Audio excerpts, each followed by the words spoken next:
Je m'appelle Alexandre Marat, je suis conservateur au château de Versailles et je m'occupe de collections de sculptures. Oui, bonjour, je m'appelle Lionel Arsac, je suis conservateur au château de Versailles, au département des sculptures, depuis maintenant 4 ans.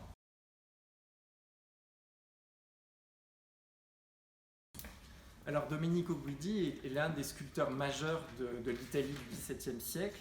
Il est né en 1628 à Carrare, donc c'était quand même prédestiné pour un sculpteur, et mort à Rome en 1701. C'est un sculpteur qui s'est illustré vraiment dans tous les domaines, notamment dans l'art du portrait. À Rome, dans la galerie Borghese, on conserve l'un des plus beaux portraits baroques, celui de Felice Rondinini, et également dans le genre allégorique, avec en particulier ce groupe.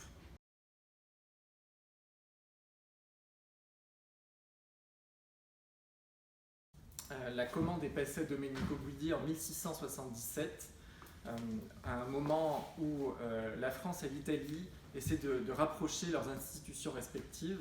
Guidi est élu recteur de l'Académie de France à Rome en 1676 et Charles Lebrun, le peintre de Louis XIV, reçoit la proposition très honorable de devenir prince de l'Académie de Saint-Luc de Rome, pareil la même année. Donc vous voyez, c'est vraiment dans un contexte diplomatique qu'il reçoit cette grande commande. Si Louis XIV s'adresse à Domenico Guidi pour lui passer commande de cette œuvre, c'est parce que c'est un sculpteur qui jouit d'une certaine renommée, et c'est la renommée du roi, c'est aussi la renommée de Guidi, et donc le roi estime important qu'une œuvre de ce sculpteur soit présente en France, et notamment donc dans les jardins de Versailles, parce que ce groupe est destiné dès le départ à orner les jardins de Versailles.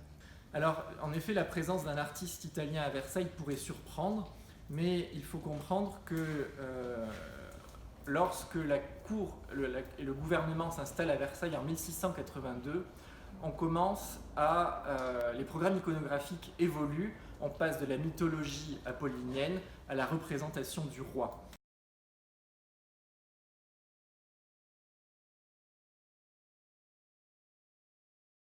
Alors la commande est passée en 1677, le bloc de marbre est livré au sculpteur 2 ans plus tard, début 79, et l'œuvre est achevée en 86, début 86, donc ça fait 6 grosses années de travail, mais c'est un travail important pour dégrossir un tel bloc et pour sculpter toutes ces figures qui sont compliquées. Donc cette œuvre, comme je vous l'ai dit, est monolithe, c'est-à-dire qu'elle est sculptée dans un seul bloc de marbre, donc elle est extrêmement pesante et ça a été une prouesse technique que de pouvoir la déplacer jusqu'à Versailles. On connaît très bien les étapes.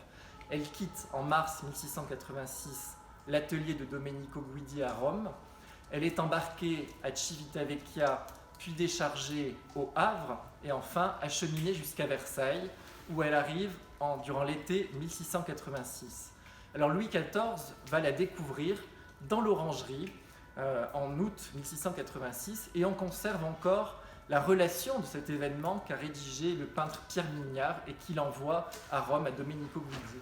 Alors on sait, grâce à Mignard, que le roi s'est montré très satisfait de cette œuvre et a dit qu'elle était tellement belle qu'elle méritait d'être vue de tous côtés. Et de fait, dans un premier temps, l'œuvre fut placée au centre du parterre de l'orangerie.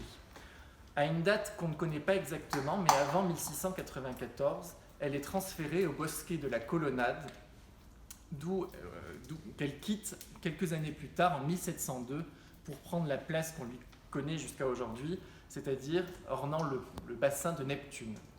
Là, à ce moment-là, elle remplace un autre chef-d'œuvre de l'art baroque italien, le portrait équestre de Louis XIV par Le Bernat.